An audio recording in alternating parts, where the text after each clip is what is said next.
Hey, middle school parents, it's Kristen Lascola with your weekend recap. Yesterday, it was our first Sunday with our brand new class, so 6th, 7th, and 8th.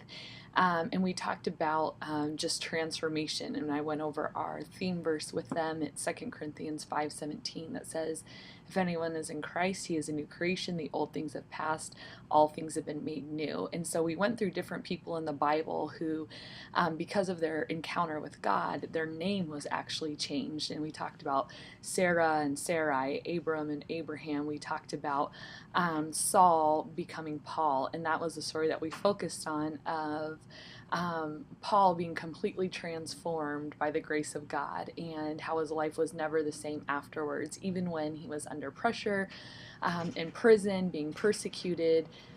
He never wavered in his faith. And so then we just looked at our own lives and said, well, is there any difference between me before I was a Christian and me as a Christian now? The way I talk to people, the way I treat my parents, the way I have integrity in my schoolwork, the way that I do relationships with friends and members of the opposite sex. And we talked about how when we become Christians, God adopts us into his family. We're called the bride of Christ, and it's almost like we take on his last name. It's a brand new identity.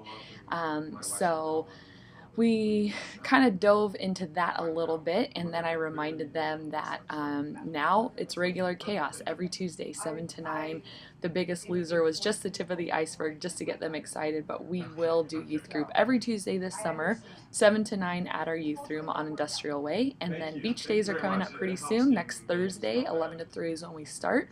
Carpools are available. Just send me an email or a text. If you'd like to carpool, we meet at Daniel's Market in Bonsall at 10:30. And if you're going to drop them off at the beach, it's Tower 14 in Oceanside at the harbor. So that's starting next Thursday. If you have any questions, send me an email or give me a call. And yeah, we look forward to seeing your student tomorrow night.